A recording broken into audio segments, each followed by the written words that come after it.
50조를 팔았다. 반도체에서 매도가 나온 건 맞고요. 단호하게 말씀드릴 수가 있는데 채권 매수한 게 훨씬 커요. 우리나라의 신용 등급이 일본보다 중국보다도 좋아요.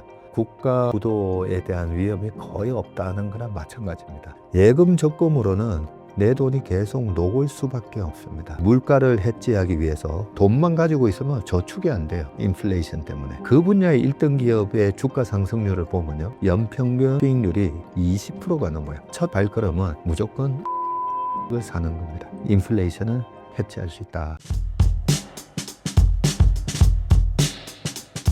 안녕하세요. 채슬리 투자자문의 박사익입니다. 우리 신사임당 채널에 오랜만에 출연을 했었는데, 과거에 부자와 가난한 사람의 어떤 재테크의 방법의 차이, 이런 얘기를 많이 해드렸는데, 오늘도 투자하시는데 도움이 될 수 있는 그런 얘기를 잘 전달해 드릴 수 있도록 하겠습니다. 최근 국내 증시에서 외국인 투자자의 매도 규모가 상당히 컸다는 보도가 이어지고 있는데요. 그럼에도 시장이 크게 무너지지 않은 배경은 무엇이라고 보시나요? 최근 1년 동안에 보면 외국인 투자자 매도가 꽤 컸거든요.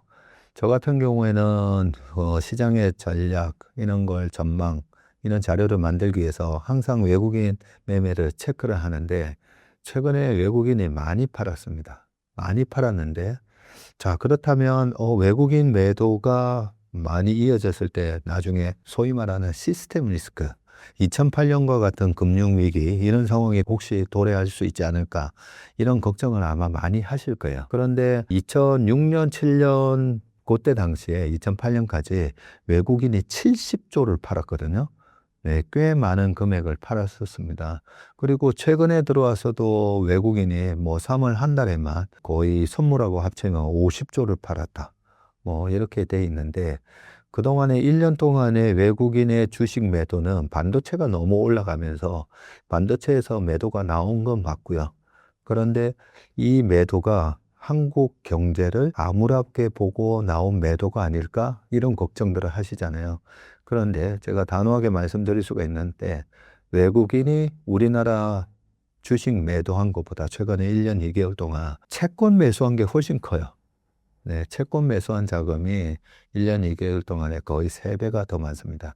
주식 매도가 한 48조였다면 채권 쪽이 한 120조가 넘는 매수가 들어왔기 때문에, 채권을 매수했다는 말은 우리나라 경제를 나쁘게 보지 않는다는 거죠. 과거에 97년도에 IMF가 있기 전에 외국인의 자금이 썰물처럼 빠져나왔었거든요. 그랬던 거에 비하면 오히려 우리나라의 채권을 산다? 우리나라 국채를 산다? 이거는 국내에 시스템 리스크를 보고 사는 게 아닙니다. 그리고 국가 신용 등급이라고 있잖아요. 국가 신용 등급으로 보면 우리나라보다 등급이 좋은 나라는 독일, 트리플 A 있고요. 우리나라가 더블 A인데 우리 바로 옆에 일본, 대단한 나라지 않습니까? 그 일본이 우리나라보다도 신용 등급이 2단계나 낮은 싱글 A 플러스예요. 네, 그런 것만 보더라도 우리나라의 신용 등급이 일본보다도 좋다. 중국도 A 플러스인데 중국보다도 좋아요. 더블 A라는 말은 국가 부도에 대한 위험이 거의 없다는 거랑 마찬가지입니다. 그래서 최근에 외국인 매도를 보면서 좀 걱정하시는 분들도 계시겠지만, 이 반도체라는 게 사이클 기업이잖아요. 그래서 최근에 반도체 가격이 급등을 하고, 반도체 관련된 우리나라의 삼성전자, 하이닉스, 삼성전자가 20만 원 돌파하고 하이닉스가 100만 원을 돌파하는 이런 상황에서 외국인들의, 요즘 보면 ETF가 많잖아요. 한국과 관련된 MSCI 사우스코리아 ETF, EWY를 비롯해서 이머징 마켓에서도 한국 비중이 있는데, 한국의 삼성전자, 하이닉스가 너무 많이 오르다 보니까 비중을 초과한 부분이 있습니다. 그 초과할 때마다 이 인덱스에서는 계속 팔아야 돼. 네, 그런 패시브하게 나오는 자금들이 대부분이고, 한국 경제를 암울하게 보면서 매도하는 부분은 아직까지는 제가 볼 때는 감지되지 않고 있다고 생각합니다. 요즘처럼 금리, 인플레이션, 지정학적 이슈까지 겹치면서 변동성이 커진 장세에서 개인 투자자들은 어떤 기준으로 투자 방향을 잡는 게 현실적일까요? 우리가 이 재테크를 해야 되는 이유가, 5년 전에 심사임당에서도 제가 말씀드렸듯이 우리가 반드시 재테크에 관심을 가져야 되는 이유가 그때도 그렇게 제가 말씀드렸죠. 우리가 10년 뒤에 1억을 받을 수 있다라고 가정을 했을 때 한국 돈 1억을 받겠냐? 태국 바트화를 받겠냐? 아니면 베트남 동으로 받겠냐? 아니면 달러로 받겠냐? 그랬을 때 대부분의 사람들은 저 달러로 받을게요. 근데 10년 뒤에도 달러의 가치는 떨어져 있을 거예요. 근데 다른 나라의 통화 가치는 더 떨어지는 거죠. 왜? 물가 때문에. 인플레이션 때문에. 제가 보니까 우리가 지금 특판 예금 뭐 3%, 3.3% 이러잖아요. 근데 물가가 제가 봤을 때는 연평균 한 5%씩 올라가요. 그렇기 때문에 예금 적금으로는 내 돈이 계속 녹을 수밖에 없습니다. 그러면 이 물가를 해지하기 위해서 내가 열심히 번 돈이 사실 돈은 저축의 기능이 있어야 되거든요. 근데 돈만 가지고 있으면 저축이 안 돼요. 인플레이션 때문에. 그렇다면 가장 좋은 방법이 우량한 자산을 취득하는 건데 우량한 부동산이든 우량한 주식이든. 근데 우량한 부동산, 강남에 부동산 사고 싶은데 너무 비싸요. 살 수가 없습니다. 그렇다 보니까 강남 아파트라든지 서울 아파트 같은 주식을 사야 되거든요. 그 강남 아파트나 서울 아파트 같은 주식이 뭔가 그렇게 봤을 때 삼성전자를 비롯해서 그 분야의 1등 기업들 있잖아요.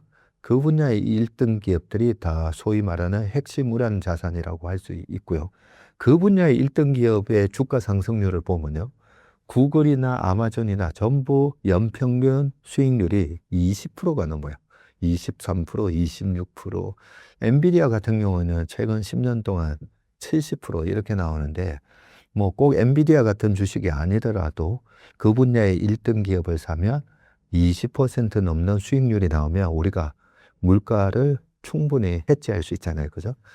그렇기 위해서 우리가 반드시 재테크를 알아야 되고 재테크 중에서도 좀 소액으로도 할 수 있는 이 주식 투자에 관심을 가지셔야 되는데 주식 투자로 망하지 않기 위해서 인플레이션을 해지하기 위해서 제일 먼저 해야 되는 첫 발걸음은 무조건 우량 주식을 사는 겁니다. 그 분야의 1등 기업. 그러면 무조건 인플레이션을 해치할 수 있다라고 보고요. 저는 종목 고르는 게 너무 무서워요. 종목 투자했다가 하도 이렇게 손해본 경험이 많아서 종목 투자가 어려워요. 라고 하면요. 쉬운 방법이 있어요. 우리나라 코스피를 추종하는 코덱스 200이라고 있잖아요. 그리고 미국의 S&P 500을 추종하는 스파이라든지 부라든지 그런 ETF를 샀을 때 10년 동안의 연평균 수익률이 최근 뭐 5년 동안만 따지더라도 연평균 수익률이 13%가 나와요. 그렇기 때문에 잘 모르겠으면 지수만 사도 된다는 거죠. 지수를 추종하는 ETF만 사더라도 연평균 10% 이상의 수익률이 나오면서 인플레이션을 해치할 수 있다고 보시면 됩니다. 최근 정부의 밸류업 정책이나 기업 실적 개선 기대감이 지수 상승 요인으로 언급되는데요. 이런 흐름이 실제로 시장 체질을 바꾸고 있다고 보시나요? 네, 이번 정부에서 강력하게 상법 개정도 추진을 했고 이 밸류업 정책이 되게 중요합니다. 되게 중요한데 우리나라 코스피의 적정 주가는 얼마가 적당할까라고 봤을 때 OECD 평균의 PBR이라고 하잖아요. 순자산 대비 주가가 얼마나 형성되고 있나 1.5배예요. 근데 이번에 지수가 올라오기 전에 2,400, 뭐 2,500 이럴 때 보면 우리나라 PBR이 0.85 이랬어요. 아니, 내 순자산 가치보다도 저평가돼서 거래가 됐다는 거죠. 디스카운트 돼서. 그게 왜 그랬냐면 주식을 투자하면 소액주주 한 주나 대주주 만 주나 똑같은 보상을 받아야 되는데 소액주주의 가치가 그 기업의 이익이 많이 났음에도 불구하고 소액주주들한테 안 가요. 그 안 가는 게 배당, 자사주 매입소가 뭐 이런 건데 안 갑니다. 배당 성량이 너무 낮은 거죠. 우리나라가 평균 배당 성량이 30%가 안 됐거든요. 30%가 안 되다 보니까 번 돈에 30%도 안 주는데 그래서 주가가 못 올라갔던 거죠. 그런 부분들이 최근 정부의 이 배당 소득에 대한 분리과세 추진과 그다음에 배당을 많이 주는 기업에 대한 세제 혜택 그리고 상법 개정 이런 걸로 인해서 우리나라 시장이 선진국 시장이 되고 있어요. 그러면서 당연히 OECD 평균이 1.5배 정도까지 지금 PBR이 올라왔고 우리나라 지금 PBR이 3천이 1배라고 보시면 되거든요. 그러면 PBR 1.5배면 4,500인 거죠. 2배면 6천이 되는 거고 일본도 1.5에서 2.3 사이에서 왔다 갔다 하거든요. 미국은 5배에서 거래됩니다. 5배라면 3천 곱하기 5배 하면 5, 35, 15,000 가야 되는데 거기까지는 좀 아니라고 보더라도 우리나라 주식시장은 제가 봤을 때 이제는 뭐 4,300에서 한 6,500 사이에서 그렇게 움직여도 이제는 옛날같이 이렇게 코리아 디스카운트를 받는 시장이 아니다라고 봐집니다. AI 산업 확산과 함께 반도체를 포함한 관련 산업에 대한 기대가 계속 나오고 있는데 현재 투자 관점에서 이 분야 앞으로의 흐름 어떻게 보시나요? 서울대 김태우 교수님이 예전에 그런 말씀을 하셨거든요. 책에서 패권전쟁이라는 책에서 1차 산업혁명, 2차 산업혁명, 3차 산업혁명 이 산업혁명이 일어났을 때 그 나라가 이 산업혁명의 기술을 잘 이용하며 기술적 패권에 있어서 앞서가며 100년을 지배한다고 그랬어요. 우리가 옛날에 조선시대의 세국 정책에 의해서 그 산업혁명을 빨리 못 받아들이다 보니까 100년 힘들었다는 거죠.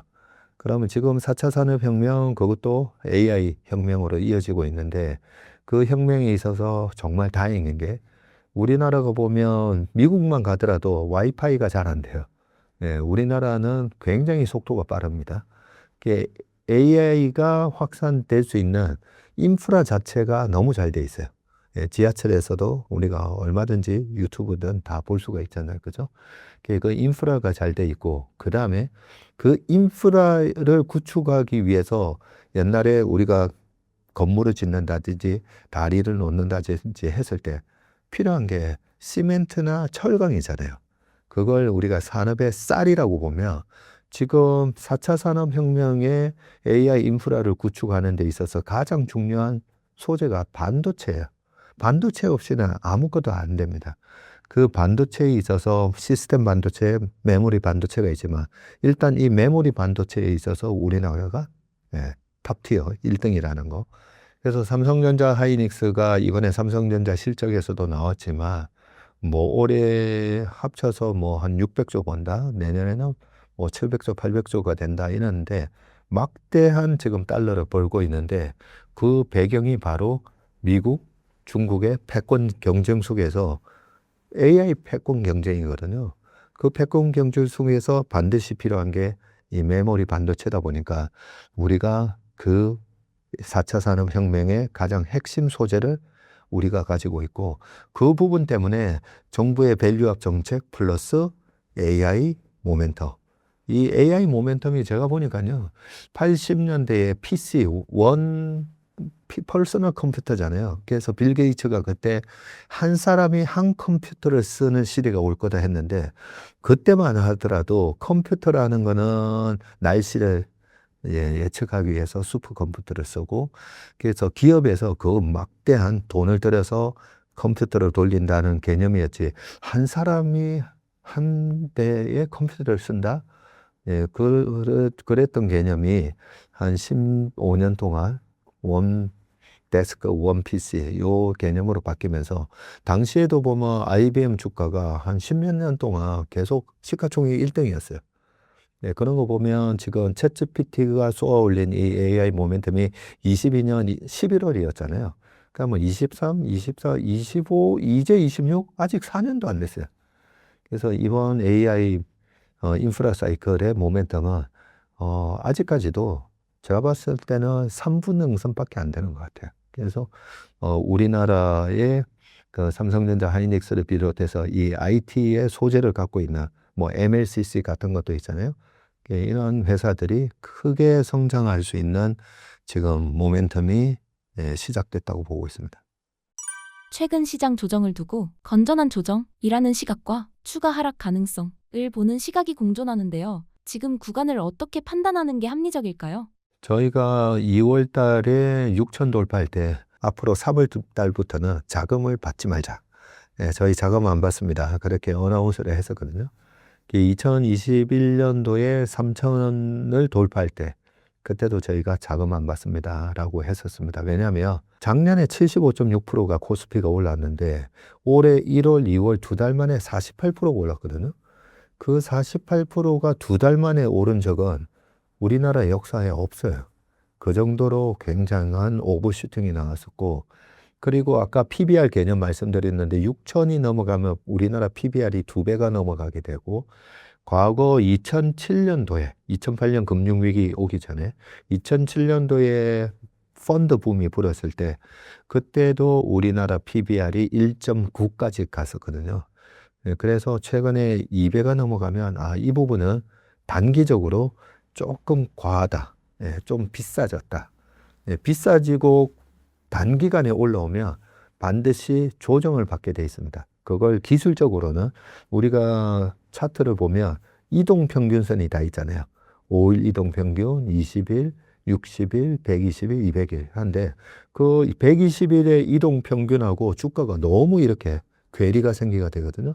그걸 이격이라고 그러는데 그래서 이렇게 너무 이동평균선보다도 너무 과하게 이격이 벌어지면 이격 조정이라고 합니다. 그 이격 조정을 겪게 되는데 이동평균선은 계속 올라오다 보니까 옆으로 조정을 한 3개월에서 6개월 받으면 이동평균선이 좁아지면서 이격이 조정이 되고요. 또 다른 방법이 있죠. 주가가 빠지면 되죠. 주가가 확 빠지면 또 이격이 줄어들게 되어 있습니다. 근데 3월 시작하자마자 시장이 이틀 만에 20% 빠지면서 그때 5,050까지 빠지면서 이 이격 조정을 많이 가격 조정으로 이격 조정을 만들어냈고요. 그럼에도 불구하고 또 최근에 6천 오잖아요. 그러면 아직까지는 이동평균선이 올라오는 거와 비해서 주가가 너무 높아요. 그리고 밸류에이션도 PBR 2배는 계속 부담이 되고 그래서 최근에 조정이 이란 전쟁 때문에 조정난 거 아니에요? 맞습니다. 맞는데 그 조정이 필요한 시점에 뺨을 때려준 거죠. 울고 싶을 때. 네, 그런 모습이고 그런데 이익이 나지 않으면서 만약에 올라왔으면 쉽게 빠져요. 그런데 워낙 탄탄한 이익 성장과 함께 코스피가 올라오다 보니까 떨어지면 반등이 들어가고 올라가면 또 지금 미국 국채 금리가 아직 4.3이잖아요. 금리가 높다 보니까 더 치고 가기에는 유가도 높고 금리도 높고 이런 상황에서 미국의 금리 인하도 요원한 상황에서 올라가면 또 부딪히고 그렇기 때문에 저 같은 경우에는 앞으로 한 3개월에서 6개월은 계속 지수가 왔다 갔다 하는 울퉁불퉁한 장세가 앞으로도 좀 전개될 가능성이 높다 이렇게 보고 있습니다. 장기 투자와 단기 매매 사이에서 고민하는 개인 투자자들이 많은데요. 요즘 같은 시장 환경에서는 어떤 투자 방식이 더 적합하다고 보시나요? 네, 우리가 단기 투자가 맞냐, 장기 투자가 맞냐 이렇게 얘기하잖아요. 그런데 단기로 투자한다는 개념은 사실 정확하게 얘기를 하면 트레이딩을 하는 거예요. 그렇죠? 우리가 단기를 더 짧게 가져가다 보면 3분봉, 5분봉, 15분봉 보면서 매매하는 것도 있거든요. 그러면 그게 과연 투자인가? 트레이딩이죠. 그렇죠? 그래서 단기 투자라는 말은 내가 트레이딩을 한다는 개념이에요. 그리고 장기적으로 가져가는 거는 이 주식의 성장성을 보고 아니면 이 주식이 지금 너무 과하게 저평가되어 있으니까 나는 투자 들어가서 이 주식의 본질 가치가 회복될 때까지 기다릴 거야. 아니면 이 회사는 지금 싸지는 않지만 이 회사의 높은 성장성을 보면 나는 이 회사의 성장성을 믿고 투자할 거야. 그러면 제가 한 예를 들면 테슬라. 네. 테슬라를 가지고 투자가 들어갔는데 들어가자마자 10% 빠져서 마음 아프신 분들 나 물렸어. 이분은 투자를 했을까요? 트레이딩을 했을까요? 트레이딩으로 들어간 거예요. 근데 앨런 머스크가 말한 휴머노이드, 자율주행, 그리고 나중에 스페이스X와 스타링크랑 다 합쳐서 테슬라가 만들어가는 새로운 혁신, 거기다가 뭐 ESS 이런 것도 있잖아요. 이런 걸 보면서 나는 앨런 머스크의 사업을 보니까 이 회사는 5년 뒤에 세계 시가총액 1등이 될 것 같아. 이 회사는 3조 달러 갈 것 같아. 4조 달러 될 것 같아. 그런 그림을 보고 투자하는 걸 우리가 투자라고 하고요. 지금 고점 대비 480불 거의 500 갔다가 지금 350이니까 150포인트 빠졌으면 30% 마이너스고, 여기서 아까 말씀드렸던 이동평균선이랑 보면 단기적으로 반등이 들어갈 것 같아서 내가 350에 들어가서 딱 20% 먹고 나와야지. 이건 다 트레이딩이에요. 그래서 내가 투자를 하는가 트레이딩을 하는가를 먼저 정립하셔야 되고요. 트레이딩으로 들어가면 밸류에이션이 아니라 정말 말 그대로 트레이딩을 하셔야 되고, 근데 투자 관점으로 들어간다고 하시는 분들은 주가가 빠지면 빠질수록 사실 좋은 거죠. 400불에 산 것보다 350불에 또 좀 더 싸게 살 수 있는 기회를 주는 거니까. 그래서 내가 트레이딩을 하느냐에 따라서 우리가 전술이 달라진다라고 생각합니다. 이번에 주식으로 부자 됩시다 라는 책을 내셨는데 책을 출간하시게 된 계기가 무엇인가요? 네, 제가 신사임당 채널에 출연하고, 아마 신사임당 채널에 출연한 게 저한테 동학개미의 스승이라는 닉네임을 갖게 된 가장 큰 계기가 되지 않았을까. 투자라는 걸 어떻게 해야 되는지, 왜 투자를 해야 되는지, 그 개념을 그때 설명을 아주 긴 시간 동안 설명을 드렸었는데요. 그럼에도 불구하고 그동안에 5년 동안 주식하신 분들이 저희 회사에 많이 찾아오시거든요. 제가 보니까 10분 중에 본전을 하셨다. 그래도 전문에 뭐 5년 동안 제가 그래도 손해는 안 났어요. 손해는 안 났어요가 상위 20%예요. 제가 보니까. 나머지 분들 80%는 다 손해 나셨더라고요. 그리고 5년 동안에 그래도 제 재산이 계좌가 2배 됐습니다. 2배 됐으면 5년 동안에 2배 됐으면요. 연평균 15%씩 수익 낸 거거든요. 연평균 15%면 굉장한 고수예요. 그 연평균 15%는 제가 100명 중에 한 3명 정도 본 것 같아요. 그래서 왜 주식으로 돈을 버는 게 어려울까? 왜 사람들은 주식을 통해서 오히려 손해가 날까? 그 부분을 심각하게 고민하다가, 이제 다 부자 되려고 주식 하시는 거잖아요. 그래서 솔직하게 주식을 통해서 경제적 자유를 얻는다. 좀 좋게 표현하면 경제적 자유를 얻기 위해서. 근데 깨놓고 얘기하면 부자 되고 싶어요잖아요. 근데 분명히 부자가 될 수가 있거든요. 그런데 이거 부자가 되기 위한 성공 투자의 습관도 없고 원칙도 없으시구나. 제가 그걸 좀 깨닫고, 그리고 우리 업계의 펀드 매니저 되게 오래 하신 분들도 중에 보면 10명 중에 8명은 사실 돈 못 버셨어요. 그러면 우리 같은 전문가도 왜 실패했을까? 그런 내용들을 담아서 책을 냈고요. 그 중에 단적인 뭐 몇 가지 말씀드리면, 부자들의 공통된 습관이 있어요. 그 습관은 어떤 거냐면 기본기를 다지는 습관이거든요.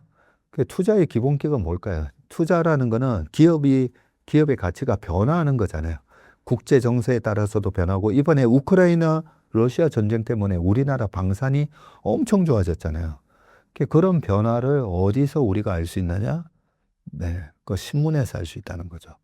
매일같이 신문을 읽는 습관, 그게 우리가 운동선수들이 기초체력 훈련을 하잖아요. 그 기초체력 훈련을 하는 것만큼이나 중요하다고 생각해요. 그래서 신문을 읽는 거. 두 번째는 어떤 상황이 발생했을 때 거기에 대한 대응 방법인데, 그 대응 방법에서 일단은 종목을 고르는 대응 방법은 아까 말씀드렸듯이 일단 무조건 1등 기업만 하면 돼요. 1등 기업만 하더라도, 설사 내가 조금 비싼 가격에 샀다 하더라도 언제든지 1등 기업을 사놓으면 다시 회복을 합니다. 그리고 1등 기업은 가만 냅둬도 물가보다 더 올라간다 했죠. 그래서 내가 투자를 하는 원칙 중에 성공을 하기 위한 잃지 않는 투자를 하려면 1등 기업에 붙어서 매매해라. 이런 부분도 적어놨고요. 또 하나가 1등 기업으로 매매했음에도 불구하고 망하신 분들이 있어요. 1등이 2등이 될 때. 우리나라 2차 전지가 K배터리가 1등이었다가 지금은 CATL이 1등이잖아요. 그런 변화가 있을 때는 속절없이 무너져요. 2등이 1등 될 때는 10배 되거든요. 근데 1등이 2등이 되면 또 반토막이 날 수가 있습니다. 미국 기업은 인텔 같은 기업이 그랬었고요. 그래서 철저하게 우리가 1등의 지위를 유지하고 있는지, 그걸 우리는 경제적 혜자가 있는지, 뭐 그런 거를 갖다가 보는 거고요. 또 하나는 사람들이 보면 그 우리 전문가 분들 중에서 너무 기업만 보고 시장의 흐름을 못 보시는 경우가 있어요. 그래서 IMF 때, 2008년 금융위기 때, 코로나 때 내가 정말 좋아하는 주식을 신용으로 들어갔다가 내가 그 세 번의 위기에 다 깡통을 찼다라고 얘기하시는 분이 계세요. 그거는 뭐죠? 내 주식만 봤다는 거죠. 그게 우리가 보통 보면 교과서에도 나오거든요. 주식 투자에는 두 가지 위험이 있어요. 개별 기업 리스크, 그 다음에 시장 리스크, 마켓 리스크. 그래서 내가 좋아하는 기업만 공부했지 마켓에 대한 공부를 안 했다는 거죠. 그런 부분들이 이 책에 담겨져 있기 때문에 어렵지 않고요. 이런 훌륭한 투자 습관과 성공할 수밖에 없는 투자 원칙을 지키면 시간이 지나면서 우리가 결국은 부자가 될 수 있다라는 얘기를 담고 있습니다. 요즘 비트코인도 이슈가 많이 되고 있는데 대표님께서는 비트코인 투자에 대해 어떻게 생각하시나요? 제가 가상화폐는 사실 잘 모르거든요. 잘 모르지만 이 자산 가격의 움직임을 보면 이 자산은 어떤 자산인구나 좀 감을 잡을 수가 있습니다. 비트코인 같은 경우에 보면 이 가상화폐 시장의 코어 핵심 자산이구나 라는 느낌을 받아요. 왜 그러냐면요. 핵심 자산의 특징은 항상 조정이 와도 어느 정도 조정을 겪고 나면 정고점을 돌파를 해요. 그래서 벌써 비트코인 얘기가 나온 지 한 10년 넘었잖아요. 그때마다 계속 보고는 있는데 지난번 2018년도에 2017년 말에 코인이 또 많이 올랐었거든요. 많이 올라가지고 다 그때도 뭐 비트코인 했었는데 2,800만 원 갔던 비트코인이 딱 1년 만에 2018년 연말 되면 이게 350만 원까지 빠졌어요. 2,800만 원에 350만 원이 갔으니까 10%면 280만 원이죠. 85% 빠졌다는 얘기예요. 그 350만 원 빠졌던 게 2021년도에 어디까지 올라오냐면 8천만 원까지 올라. 엄청났죠. 대박 났죠. 그리고 22년도에 딱 1년 만에 얼마까지 빠졌냐면 2천만 원까지 빠져요. 8천만 원이 2천만 원 돼요. 그래서 75% 마이너스죠. 75% 마이너스 났다가 2천만 원이 이번에 1억 7,800 간 거예요. 거의 또 10배 가까이 났죠. 그런데 자세히 보니까 비트코인이 그 동네의 핵심이구나. 그 동네의 소위 말하는 기축통화구나. 그거는 알겠어요. 아는데 우리가 투자를 할 때 제가 예전에 썼던 투자의 본질이라는 책에도 투자가 뭔가 내가 투자하는 자산의 가치 변화를 보고 과감하게 투자를 하는 게 맞는데 하나 수비를 할 줄 알아요. 떨어질 때 그죠? 수비를 할 줄 알아야 되는데 그 수비의 개념이 뭐냐면 내가 투자하는 자산의 변동성에 대해서 이해를 하고 그 변동성에 따른 위험 관리를 하는 게 투자의 수비 개념이에요. 그러면 비트코인 10년 차트를 쫙 보면서 방금처럼 얘가 올라갈 때 무섭게 올라가는데 떨어질 때는 마이너스 70%는 각오해야 되는 거예요. 그러면 언제 떨어지는가 봤더니 2022년도에 좀 전에 75% 마이너스 났죠. 그리고 2018년도에 85% 마이너스 났죠. 그러면 22년, 2018년, 4년? 그러면 거기다가 또 4년 더 더하면 2026년 올해예요. 그러면 왜 4년마다 이렇게 조정이 왔을까? 그러면 그 가상화폐 전문가들은 그러죠. 반감기가 있고, 반감기가 이제 채굴할 수 있는 수량의 4년마다 반으로 준다고 해서 반감기잖아요. 그러면 그 반감기가 있고 나서 그게 재작년 2024년 4월쯤이었을 거예요. 그 반감기가 있고 나면 비트코인 가격이 12개월에서 18개월 동안 쫙 올라가요. 그리고 그 18개월이 딱 지나고 나면 또 빠지더라고요. 그 18개월이 2025년 10월이었어요. 그리고 올해 26년이니까 지금 빠지고 있는 거죠.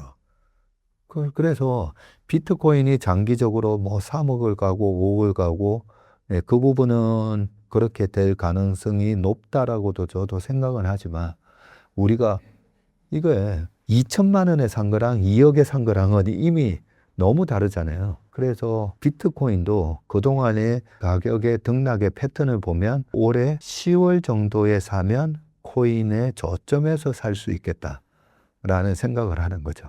그렇고 가격 조정을 받으면 항상 70% 이상 빠졌는데 이번에 한 55% 빠졌었거든요.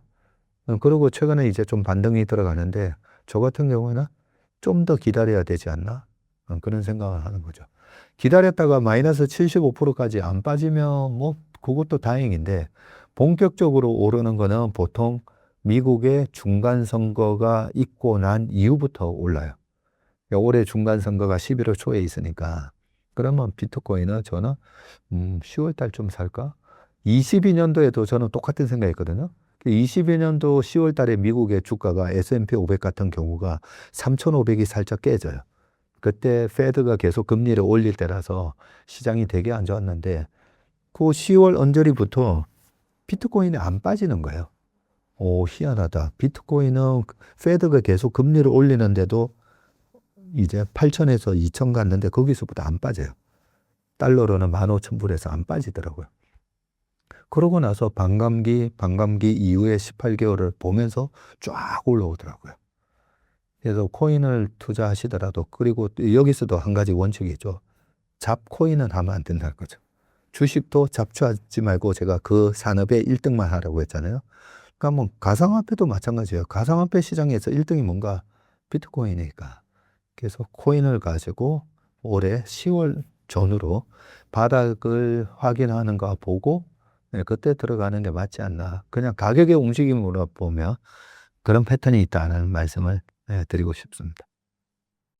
최근 글로벌 증시에서 변동성이 커지는 가운데 특히 반도체 업종은 실적 기대와 우려가 동시에 나오고 있는데요. 현재 시장이 보고 있는 핵심 변수는 무엇이라고 봐야 할까요? 네, 우리가 시클리컬이라고 하죠. 그런 사이클을 가진 철강, 화학, 반도체, 우리끼리는 그런 얘기를 합니다. 수요는 예측할 수가 없다고. 언제 수요가 커지는 거는 몰라요. 근데 공급은 알 수가 있어요. 캐파. 지금 이 회사가 반도체 4만 장, 5만 장 공장 하나당 어느 정도의 캐파를 가지고 있다는 거는 알 수가 있어요. 그렇게 이제 캐파를 보면서 앞단의 수요가 어떻게 변하느냐에 따라서 이 생산할 수 있는 캐파를 넘어서면 가격이 급등하고요. 생산하는 것보다 수요가 적으면 재고가 쌓이면서 가격이 떨어지게 되죠. 그럼 뭐 최근에는 반도체 가격이 급등을 했어요. 왜 급등을 했냐면 이게 미국의 빅테크가 계속 질러대고 있었죠. 그런데 그 질러대는 가운데 페드가 고금리를 유지하고 있었잖아요. 물가를 잡기 위해서. 그래서 22년부터 금리를 올린 걸 23년까지 금리를 5.5%까지 쭉 올려놨고 그 금리를 올렸다는 말은 그 GDP에서 차지하는 정부 지출, 기업의 투자, 개인의 소비 다 금리를 올리면서 지금은 물가 잡아야 되니까 투자도 하지 말고 소비도 하지 말라는 거거든요. 그럼에도 불구하고 미국의 빅테크들은 이 AI 혁명에서 뒤처지면 죽는 거니까 엄청나게 질러댔죠. 엔비디아의 그 비싼 GPU를 사서 투자를 했었는데 왜냐하면 안 하면 죽는 거니까. 근데 왜 하필 작년 하반기부터 그 전만 하더라도 엔비디아의 GPU 플러스 하이닉스의 HBM 말고는 다른 범용 반도체는 하나도 못 올라왔어요. 공급 초과 상황이었던 거죠. 그러면서 이제 삼성전자 주가는 못 올라가고 하이닉스 주가만 올라가고 그런 현상이었는데 그럼 왜 작년 하반기부터 올해 반도체 범용 반도체 가격까지 급등을 했을까? 보면 작년 2월 달에 양원평의 딥시크라는 게 세상에 출시가 됐었죠. 그리고 시진핑 주석이 지금 미국과의 기술 패권 경쟁을 하고 있잖아요. 기술 패권에서 뒤처지면 그냥 패권 경쟁에서 지는 거예요. 그래서 중국 정부가 시진핑 주석이 양원평을 비롯해서 그동안에 좀 이렇게 홀대했던 알리바바의 마인, 샤오미의 레이진 회장, 바이두 회장, 그다음에 화웨이 회장 다 불러서 앞으로 우리도 AI를 구축해야 된다는 거죠. 그러면서 오히려 시진핑 주석이 그 테크 기업들을 불러서 자, 투자해라. 우리도 미국한테 뒤지면 안 된다. 우리만의 AI를 구축해야 된다. 예, 그런 바람을 불러일으켰던 게 작년 초예요. 예, 그러면서 중국 빅테크의 투자도 시작이 된 겁니다. 예전에 2016, 17, 18년도에는 우리가 플랫폼 기업들, 그러면서 팡이라고 했었죠. 페이스북, 그 다음에 애플, 아마존, 넷플릭스, 구글 뭐 이랬었고, 중국에는 BAT라고 해서 배트, 바이두, 알리바바, 텐센트. 그랬다면 이번에도 똑같아요. 그때는 플랫폼이었고 지금은 데이터 센터를 비롯해서 AI. 중국의 테크 기업들이 붙고 미국의 테크 기업들이 지금 경쟁적으로 AI를 투자하다 보니까 데이터 센터에도 보면 저장 장치가 필요하죠. 우리가 옛날에는 플로피 디스크, 하드 디스크, 요즘은 그런 거 안 쓰잖아요. SSD, 예, 그게 다 랜드로 되어 있는 부분인데, 랜드도 품귀 현상이 나타나고 범용 반도체도 이제 품귀 현상이 나타나면서 이번 반도체에 쇼티지가 나타난 거고요. 그런데 항상 이런 장치 산업은 쇼티지가 나타나면 또 대대적인 투자를 하게 돼 있어요. 최근에 막대한 돈을 번 삼성전자 하이닉스가 마이크론도 투자를 할 수밖에 없어요. 캐파 확장을 해놓고 어느 순간 캐파는 확 늘려놨는데 지금의 이 수요가 뚝 떨어지게 되면 그 공급 과잉이 되면서 가격이 급락하기 때문에 그게 언제인지는 아무도 모릅니다. 아무도 모르는데 일반적인 패턴으로 보면 막대한 수익이 나왔다, 천문학적인 수익이 나왔다라고 했던 게 2018년이었고요. 그때 삼성전자가 58조 8천억, 하이닉스가 20조 7천억 그렇게 영업이익 낼 때거든요. 그러면서 와, 이거는 데이터 센터, 그 전에 모바일까지 합쳐지면서 울트라 슈퍼 사이클이 왔다라고 했는데 2019년도에 반도체 마이너스 30% 성장으로 뚝 떨어집니다. 그러면서 주가가 반토막이 나다. 그런 부분이었기 때문에 우리가 AI 혁명에 의한 구조적 성장에 들어간 건 맞지만 막대한 이익으로 캐파 증설을 발표할 때 그때부터 희한하게 주가가 못 올라갈 때가 있어요. 이익은 계속 나는데 이익이 계속 올라가는데 주가가 못 올라가면 이익 대비 주가를 우리가 PER이라고 하잖아요. 최근에는 이익이 급증하면서 주가도 같이 올라왔거든요. 같이 올라왔는데 반도체의 꼭지에는 어떤 현상이 일어나냐면 이익은 계속 올라가는데 어느 순간 주가가 안 올라가요. 주가가 안 올라가면서 PER이 10배 받던 게 7배, 4배. 이런 식으로 그러면 PER이 10배 받아야 되니까 여기서부터 주가가 더 올라가야 된다. 이런 리포트가 많이 나오는데 실질적으로는 이 주가가 IQ가 2만이에요. 나중에 이런 식으로 가면 공급 과잉 될 건데 6개월에서 1년을 내다보면서 주가가 먼저 꺾여요. 예, 그런 현상이 언제 일어났는지 저희는 올해가 이익이 굉장한 막대한 이익이 나는 해이기 때문에 캐파 증설에 대한 발표와 그에 따른 주가 움직임, 거기에 따른 D램의 스팟 가격이 언제 이제 꺾이는지 보면서 D램 스팟 가격이 꺾인다 싶을 때 주식을 일단 일부 정리하고 이익 실현을 하는 게 맞다라고 생각합니다. 그리고 또 하나는 제가 주식시장에서 제일 좋아하는 격언 중에 하나인데요. 수급은 모든 재료에 우선한다라는 말이 있어요. 수급은 모든 재료에.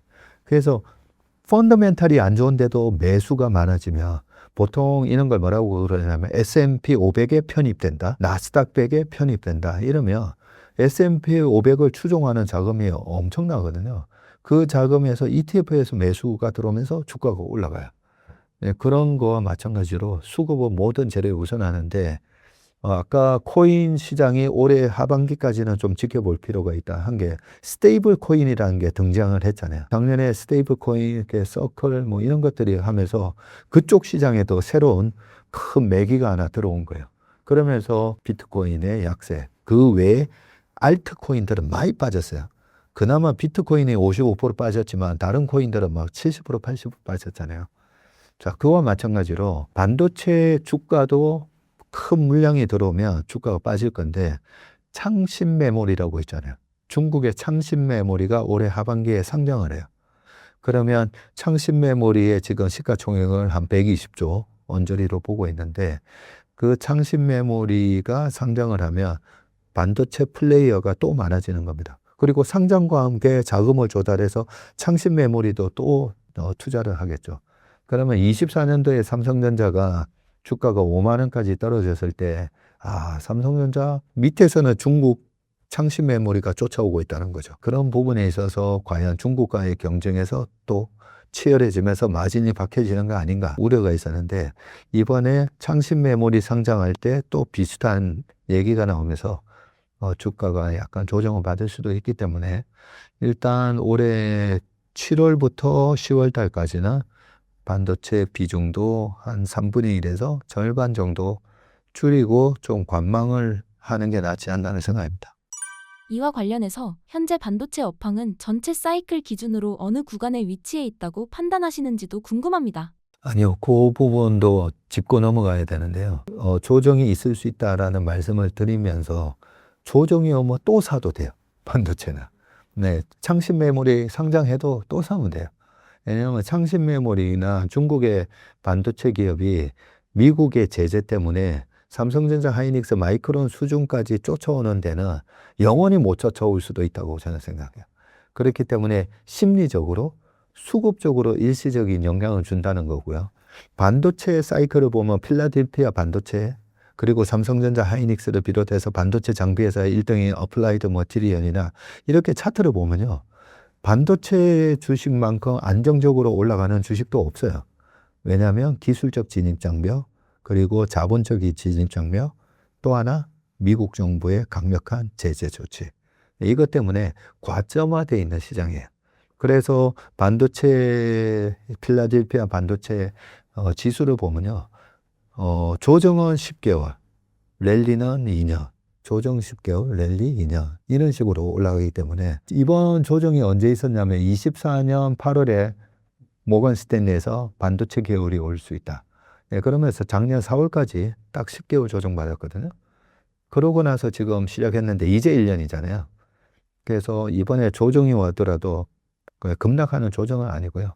좀 위에서 왔다 갔다 하는 그런 조정이 가능성이 높고, 그 조정이 끝나면 또 랠리가 이어지고, 일부에서 말씀드렸던 이 AI 인프라 사이클은 이게 2029년까지 가는 사이클이기 때문에 이번에 반도체가 조정받았을 때는 또 그게 투자의 기회다라고 생각합니다. 최근 AI 투자 확대와 함께 HBM 수요가 급증하고 있다는 보도가 이어지고 있는데요. SK하이닉스와 삼성전자의 실적에는 이러한 흐름이 어느 정도까지 반영되고 있는 상황인가요? 지금 2026년 물량은 다 완판. 그렇는데 지금 HBM도 HBM1하고 2가 있었고요. 그 1, 2까지만 하더라도 삼성전자, 하이닉스가 거의 90%, 마이크론이 한 10%. 그러다가 HBM3로 가면서 삼성전자가 HBM3에서 콜 테스트를 통과를 못했죠. AMD에다가는 납품이 됐지만 정작 AMD보다 매출 규모가 거의 한 15배 되는 엔비디아에는 납품을 못했었잖아요. 그러면서 HBM3E까지 하이닉스가 HBM 시장을 선도를 했고, 지금도 HBM은 올해까지만 하더라도 하이닉스의 시장 점유율이 한 56% 정도 될 겁니다. 그런데 최근에 일어났던 현상이 콜 테스트를 계속 통과 못했던 삼성전자가 3세대, 4세대, 5세대로 넘어가는 이 HBM3E에서 이제 4로 넘어갈 때 4에서 4E까지 지금은 1등이 삼성전자가 돼버렸어요. 네, 그런 부분 때문에 HBM의 시장에 선두주자가 이렇게 바뀌는 예, 그런 면이 있고, 한때는 마이크론도 되는데 삼성전자는 안 되고, 삼성전자가 이제 꼴찌였던 거죠. 꼴찌였다가 지금은 1등으로 올라서 그런 부분이 있기 때문에, 그런데 중요한 거는 이 HBM을 아직까지 중국 기업은 만들지 못해요. 그렇기 때문에 이 과점화된 시장은 어느 정도 유지가 될 거고, 과점화되면 좋은 거는 소위 말해서 담합을 할 수가 있어요. 근데 담합을 하면 안 되죠. 공정거래위원회에서 벌금 매기게 돼 있죠. 그래서 암묵적으로 우리 요 정도 생산에 지금 가격을 무너뜨리지 않을 요 정도만 서로 생산하자 하면서 돈 벌면 돼요. 근데 한쪽에서 먼저 우리가 캐파를 이만큼 늘릴게요 라고 하는 순간 그 담합이 깨질 수가 있어요. 왜냐하면 다른 업체 입장에서는 그러면 우리가 시장 점유율이 확 떨어지게 되니까 우리도 캐파 증설해. 이렇게 될 수가 있기 때문에. 근데 지금까지는 어쨌든 기술적 진입장벽도 있고 앞단에서 수요가 워낙 좋기 때문에 HBM의 가격이 무너지는 흐름은 아직은 나오지는 않고 있습니다. 근데 말씀드렸듯이 한쪽에서 너무 과격하게 캐파를 늘리거나 하게 되면 그러면 언제든지 가격이 또 빠질 수는 있다라고 생각해야 될 것 같습니다. 이처럼 AI를 중심으로 산업 구조가 빠르게 바뀌고 있는 상황에서 장기 투자 관점에서 말하는 구조적 성장주는 어떤 기준으로 판단해야 할까요? 네, 우리가 주식을 할 때 핵심 우량 주식이 이제 그 기업의 1등만 하라고 했잖아요. 자, 그 기업의 1등인데 음료 시장의 1등은 코카콜라. 그러면 코카콜라는 구조적 성장주인가? 아니죠. 그냥 음료 시장에서 그 분야의 1등이에요. 1등이다 보니까 경기를 별로 타지 않고 코카콜라 같은 경우에 그동안에 워런 버핏이 오랫동안 투자를 하셨잖아요. 그런 기업은 소위 말해서 우리가 퀄리티 스탁이라고 해요. 경기와 그렇게 무관하게 안정적으로 매출하고 이익이 꾸준히 나올 거야. 그리고 나서 번 돈은 주주한테 환원만 잘하면 돼요. 환원만 잘하면 되는데, 그러면 구조적 성장으로 들어간 주식은 뭐가 있을까? 우리나라 기업 중에 보면, 일단 AI 인프라 사이클이 구조적 성장이라고 했잖아요. 지금, 중국하고 미국의 빅테크뿐만 아니라 사실 소버린 AI라고 하잖아요. 이 AI를 다 외국 기업한테만 다 의존하게 되면 우리나라의 데이터, 우리 국민들의 데이터가 다 너무 지나치게 다 빼앗기게 되는. 그래서 우리나라 검색, 네이버가 1등이고 한 것처럼 소브린 AI가 반드시 나올 수밖에 없어요. 그렇게 되면 우리나라에도 뭐 네이버를 비롯해서 카카오도 할 거고요. SK텔레콤도 할 거고요. 이런 기업도 투자를 해야 되기 때문에 생각보다는 이 AI 투자에 대한 반도체 수요가 생각보다는 많을 수가 있어요. 이게 이제 구조적 성장기로 들어간 전형적인 모습이라고 볼 수가 있고, 두 번째로 우리나라에서 지금 구조적 성장으로 들어간 거는 방산이죠. 전쟁이 끝나면 어떻게 되나요? 우크라이나 전쟁 아니면 이번에 이란 전쟁이 끝나면 방산 주가 폭락 아닌가요? 이럴 수 있잖아요. 근데 과거에 1945년도에 2차 세계전이 끝나고 나서 1950년, 60년 초까지 각 국가의 선진국의 국방비 지출이 엄청나게 늘어납니다. 왜냐하면 1차 세계대전이 끝나고 나서 한 20년 지나고 나서 또 2차 세계전이 터졌기 때문에 언제 3차 세계전이 터질지 모르니까요. 그래서 전쟁이 끝나면 오히려 전쟁에 대한 그 공포감 때문에 국방비 투자가 늘 수밖에 없고요. 거기다가 지금 이란 전쟁까지 터지는 바람에 이란 전쟁하고 우크라이나 전쟁의 차이가 있죠. 우크라이나 전쟁은 지금도 지상전이 가능하네. 예전에 골프전을 보면서 미국이 이라크를 박살낼 때 미국의 막대한 공군력으로 그냥 초토화시켜버렸잖아요. 탱크나 이런 게 필요가 없구나 생각했는데 이번에 러시아 우크라이나 전쟁을 보면서 탱크나 장갑차가 필요하구나. 그래서 K2나 K9을 만드나 현대로템하고 하나에어로스페이스가 도움을 받았는데 이번에 이란 전쟁을 보니까 완전히 공중전이잖아요. 미사일 쏘고 그걸 요격해야 되고 그러면서 아랍에미리트에서 와서 빨리 천궁2 좀 갖다 달라고 그러고 그게 구조적 성장에 들어간 거예요. 이번 방산 같은 경우에는 한 최소 10년에서 20년 구조적 성장에 들어갔다고 보면 되고요. 조선 같은 경우에는 보통 배가 20년 쓰거든요. 자동차는 내가 중고차를 사려고 하는데 10년 되고 20만 탔네. 그러면 이거 잘못한다고 하면 폐차시켜야 되잖아요. 근데 배는 20년이에요. 그럼 뭐 배는 언제가 호황 사이클이었나? 2001년도에 중국이 WTO 세계무역기구에 가입을 하면서 중국이 엄청난 배가 필요하게 되고요. 그때부터 10년 동안 원자재를 수입하는 벌크선, 그리고 공산품을 만들어서 실어 나르는 컨테이너선, 네, 이 두 개가 많이 만들어졌다면 지금 그러고 나서 20년이 지났는데 그 선박들이 다 노후화됐고요. 지금은 미국이 중국을 견제하면서 세계의 공장을 어디로 옮기려고 하고 있냐면 인도, 동남아 이쪽이죠. 그래서 그게 IPEF라고 하죠. 인도 퍼시픽 이코노미 프레임이라고. 그러면 인도가 작년에 이렇게 발표합니다. 우리가 배가 1,000척이 필요한 것 같다. 인도가 중국의 공장 역할을 넘겨받으면서 거기도 배가 필요하고 미국은 중국 배를 쓰지 말라고 제재를 하고 있고 거기다가 또 하나 더 붙었죠. 하나 더 붙은 게 미국의 해군력에 대한 복원이에요. 미국의 군함이 잠수함 포함해서 한 280척이 좀 넘는데 중국의 군함은 400척이나 돼요. 280대 400이에요. 그래서 북극 항로를 비롯해서 그린란드도 먹으려고 하고 있고 이번에 호르무즈 해협도 봉쇄하고 하는데 미국 군함이 턱없이 모자란 거죠. 그 부분을 복원시킬 수 있는 캐파를 가지고 있는 나라가 우리나라밖에 없어요. 그래서 우리나라 조선도 구조적 성장에 들어갔다. 그 다음에 AI 인프라 사이클에서 실리콘 데이터 센터를 만들어 놓는데 전기가 모자라죠. 그래서 이 모자라는 전기를 해결하는 방법, 전력 병목을 어떻게 해결할 건가? 일단 가장 빠른 방법은 저녁에 밤에 남아도는 전기를 재활용하는 방법이에요. 재활용이 아니라 저장했다가 쓰는 거죠. 그게 에너지 스토리지 시스템이라 해서 ESS.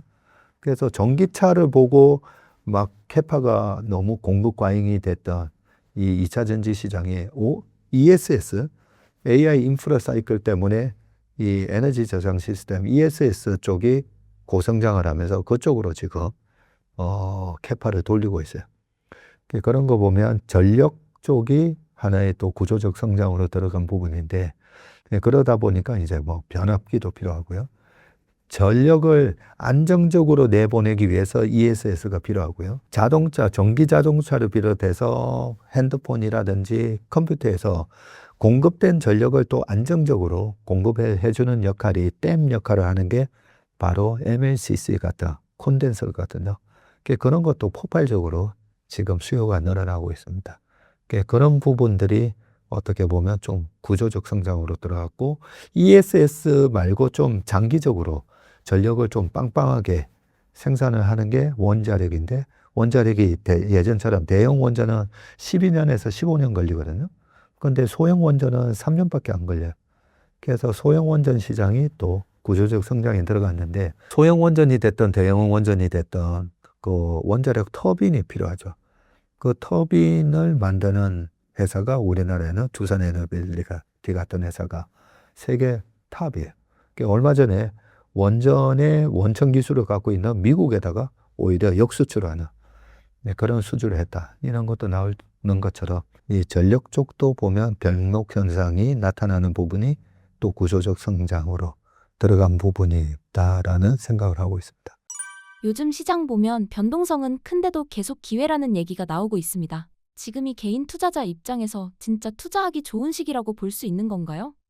지금은 수익을 내기 좋은 장은 아니에요. 그리고 우리가 보면 난이도라는 게 있잖아요. 난이도. 그 난이도로 보면 올해 하반기가 난이도가 굉장히 높은 시장이에요. 그리고 투자는 무조건 싸게 사야 되거든요. 우량 자산을 싸게 사야 돼요. 싼 게 비지떡이라고 비지떡을 싸게 사는 거는 의미가 없어요. 좋은 걸 싸게 사야 되죠. 자, 지금은 우리나라 지수가 6천에 와 있잖아요. 웬만한 우량 기업이 비싸져 있어요. 그렇기 때문에 이 비싸져 있는 주식을 매매를 하면 투자를 해서는 수익이 잘 안 날 거예요. 단기간에는. 왜냐하면 비싸게 샀으니까. 근데 트레이딩을 하면 벌 수는 있어요. 확 빠졌을 때 들어갔다가 올라가면 또 팔고 막 트레이딩을 하면. 근데 트레이딩은 쉬운 게 아니에요. 모든 운동선수들이 보면 축구선수 옛날에 마라도나나 뭐 네이마르 이런 선수들 발재간 좋잖아요. 그 정도의 내가 테크닉을 갖고 있나? 그 테크닉이 없으면 돈 벌기 힘들 거예요. 그런데 긍정적인 걸 하나 제가 말씀드리면 주식은 이런 속성이 있어요. 해가 쨍쨍할 때는 아이스크림 장사가 잘 되고 우산 장사는 안 되죠. 그래서 주식은요, 금리가 높으면 안 되는 섹터가 있어요. 바이오 같은 거 안 돼요. 금리가 높아요. 근데 금리가 떨어지면 바이오 같은 건 막 올라와요. 그런 것처럼 지금 유가가 높으니까 에너지 회사는 올라가죠. 근데 소비재가 요즘 다 빠졌어요. 왜냐하면 기름을 넣는데 10만 원이면 넣었던 기름을 지금은 15만 원을 넣어야 돼요. 그럼 5만 원만큼 우리가 더 쓰게 되잖아요. 자, 그러면 유가가 올라갔으니까 휘발유값이 1,600원 하다가 지금 2,000원이 됐으니까 월급을 유가와 연동해서 월급 올려줍니까? 안 올려주잖아요. 내 급여는 똑같은데 기름값이 올라가면서 내가 쓰는 돈, 이자가 올라가면서 내가 내야 되는 이자 비용은 올라가요. 그러면 소위 말해서 우리가 가처분 소득이라고 하죠. 디스포저블 인컴이라서 내가 쓸 수 있는 가처분 소득이 이것저것 내고 나서 100만 원이 남았는데 기름값으로 한 달에 20만 원을 더 쓰게 되면 나의 가처분 소득이 80만 원으로 줄어들게 돼 있어요. 그럼 뭐 100만 원에서 20만 원 어쩔 수 없이 유가 상승 때문에 빠지면 이 80만 원으로 넷플릭스 보던 걸 끊어야 되나? 이번에 BTS 오빠들 다시 저거 했는데 콘서트 가고 싶었는데 이게 못 가겠네. 그러면서 소비재도 주가가 빠지게 돼 있어요. 최근에 방탄소년단 다시 복귀했잖아요. 근데 주가가 확 빠졌잖아요. 이란 전쟁하고 그게 다 연관이 있는 거예요. 유가가 급등하면서 소비재들 다 빠졌어요. BTS만 빠진 거 아니잖아요. 그리고 여러 가지 다른 소비재들 다 빠졌습니다. 미국도 마찬가지고. 그러면 유가가 다시 안정화되잖아요. 그러면 최근에 빠졌던 이 소비재들이 막 올라올 거예요. 그리고 또 하나 반도체가 어느 정도 올라가다가 이제 반도체의 이익 증가율이 지금은 170% 이렇게 나오다가 이 이익 증가율이 30, 20 이렇게 꺾이게 되면 주가 상승이 멈추고 이제 박스권 형태로 움직일 겁니다. 그러면 여기서 먹을 게 없네 하면서 반도체에서 빠져나온 자금들이 뭘 살까 볼 거고요. 그러면 지금 많이 빠져 있는 소비재가 굉장히 매력적이기 때문에 앞으로의 시장의 모습이 그렇게 주도주가 좀 바뀔 수가 있고, 많이 오른 거를 들어가서 테크닉이 있어야만 볼 수 있다 했잖아요. 근데 지금 많이 빠져 있는 거에서 들어가서 먹을 게 의외로 많다. 그래서 개인 투자가 분들이 너무 이제 반도체만 쳐다보지 마시고, 제가 사실 3년 전에 2차 전지 날라가고 삼성전자 막 6만 원, 5만 원대, 삼성전자 완전히 전도사였죠. 이럴 때 이거 사시라고 뭐 말씀을 드렸었는데, 지금은 조금 비싸진 영역도 있고 하기 때문에 오히려 많이 이렇게 빠져있는 소비재에서 좀 답을 찾으시면 생각보다도 좋은 수익이 앞으로 1년 동안에 낼 수 있다고 생각합니다. 추천해 주실 수 있는 주식 종목이 있을까요? 그 종목보다는 우리가 생각을 해보시면 우리나라가 탑티어인 주식을 하는 게 좋아요. 미국도 마찬가지고요. 미국 주식 같은 경우 보면 최근에 팔란티어도 200불대 하다가 뭐 130불까지 빠지고, 엠로빈 이런 주식도 반토막 났거든요. 넷플릭스도 최근에 40% 이상 빠졌어요. 넷플릭스가 또 뭐 인수한다 했다가 취소도 하고. 그러면 우리가 이렇게 생각하시면 돼요. 넷플릭스를 내가 앞으로 볼 건가 안 볼 건가? 이란 전쟁 때문에 내가 넷플릭스를 좀 끊을 건가? 아까 가처분 소득이 좀 줄어들어서 잠시 끊을 수는 있지만 우리가 넷플릭스 환경에서 벗어날 수가 없잖아요. 그런 기업들이 지금 많이 빠져 있기 때문에 최근에 보면 AI 소프트웨어 기업들이 많이 빠졌거든요. 그러면 AI 소프트웨어 기업 중에서 이 두 가지 유형이 있다고 봐요. 앞으로 이 AI 혁명 때문에 계속 사라질 기업. 우리가 핀트레스트라고 보면 여러 가지 뭐 그림 같은 거 사진 모아놓은 회사들. 근데 지금 AI로 다 만들어 주잖아요. 네, 그런 기업도 좀 위험해 보이고 최근에 세일즈포스 이런 기업들도 좀 많이 빠졌거든요. 그 기업이 당장 고객을 잃지는 않겠지만 보면 뭐 번역 회사라든지 그다음에 법률 자문해 주는 회사라든지 이런 회사들이 AI 때문에 사실은 파괴당하는 업종이에요. 그런 파괴당하는 소프트웨어 기업들은 일단 우리가 조심해야 되는데 파괴자인 소프트웨어가 있어요. 파괴자.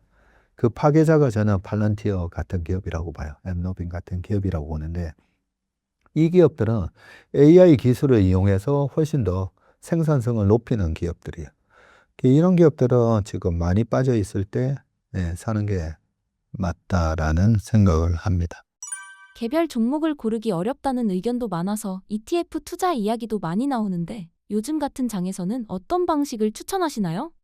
네, 저는 개인 투자자분들이 이 종목을 선별할 수 있는 능력이 저희도 어렵거든요.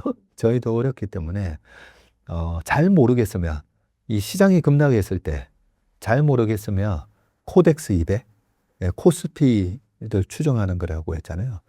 그래서 코덱스 200 같은 거 ETF로는 아마 최초로 만들어진 게 아마 코덱스 200일 건데 일단은 ETF로 먼저 투자를 하셨으면 좋겠어요. 초보자인 경우에는. 그 섹터를 이해하고 시장을 먼저 이해를 하고 그 다음에 종목으로 들어가는 게 맞거든요. 그래서 ETF를 잘 활용하셨으면 좋겠고 단지 최근에 보면 뭐 23년도에도 2차 전지 ETF 레버리지가 나오고 빠졌어요. 그게 2배짜리 뭐 이런 거 나오면서 너무 시장이 이제 핫하니까 그쪽 섹터가 핫하니까 2배짜리 만들어 드릴게요 하면서 약간 뒷북 치면서 만들어지는 거거든요. 그런 거는 조심을 하셔야 돼요. 그리고 ETF를 하더라도 2배짜리, 3배짜리는 하시면 안 돼요. 2배짜리, 3배짜리를 하는 순간 내가 투자가 아니라 트레이딩을 해야 되는 영역으로 들어갑니다. 왜냐하면 2배, 3배니까 터질 때도 크게 터지거든요. 그래서 웬만하면 초보자분들, 중급자분들조차도 저는 2배짜리, 3배짜리면 웬만하면 하지 마시라. 그리고 또 하나 있어요. 떨어지는 거에 베팅하는 거 제발 좀 안 하셨으면 좋겠어요. 시장이 좀 오르잖아요. 그러면 지금 시장이 과열이니까 인버스나 고버스 떨어지는 거 2배. 그런 거 이제 추천하시는 분들이 많은데 이번에도 보셨지만 2,500에서 3,000, 3,300 됐을 때도 많은 분들이 고버스 많이 했거든요. 6,300을 갔잖아요. 왜 떨어지는 거 하면 안 되냐면 S&P 500도 그렇고 코스피도 그렇고 장기적으로는 계속 우상향이에요. 그래서 저는 개인적으로 예전에 파생 상품을 하면서 트레이딩을 엄청 많이 했어요. 트레이딩을 많이 해도 지수 자체는 결국은 우상향이기 때문에 주가 지수 선물을 하더라도 저는 롱 배팅만 했어요. 올라가는 거 배팅만 했지 떨어지는 거 배팅을 한 번도 안 했어요. 그래서 살아남았어요. 그래서 ETF를 하시더라도 떨어지는 거에 투자하는 ETF는 안 하셨으면 좋겠어요. 왜냐하면 장기적으로 우상향이니까. 그래서 내가 설사 물렸더라도 기다리면 다시 올라올 거니까. 그러면 마음 편하게 할 수 있는데 떨어지는 거에 배팅을 하면 영원히 3,000을 안 올 수가 있어요. 그렇죠? 2,600 예전에는 또 코로나 때 1,800에 곧버스 잡으신 분들 많았었는데 1,800 영원히 지금 안 오고 있어요. 그렇기 때문에 떨어지는 ETF는 하지 말자. 그렇게 말씀드리고 싶습니다. 주식으로 부자 됩시다. 책을 내셨는데 어떤 분들에게 추천하시나요? 제가 그런 얘기 많이 하거든요. 저는 축구광입니다. 15년 동안 조기축구 생활을 했는데 그래봐야 조기축구 선수예요. 지난주 말에도 중학교 2학년 선수들이 왔어요. 너무 잘해요. 지금 당장 중학교 2학년 선수보다도 못해요. 그래서 주식으로 돈을 버는 게 결코 쉽지는 않습니다. 프로와 아마추어의 차이가 분명히 있고요. 자, 그런데 그 프로라고 해서 뭐 중학교, 고등학교 때 축구를 배웠다고 해서 또 다 프로가 되는 건 아니잖아요. 그런 것처럼 우리가 어떻게 하면 주식으로 돈을 벌 수 있는 프로가 될 수가 있을까? 거기에 필요한 내용들을 담았고요. 주식을 2, 30년을 했는데 내가 왜 벌 때는 좀 벌다가 터질 때는 왕창 터지고 벌 때는 조금 벌고 터질 때는 왕창 터지고 결국은 주식으로 돈을 못 벌었다고 하시는 분들도 책을 좀 보셨으면 좋겠어요. 아, 내가 이래서 주식에 있어서 돈을 못 벌었구나.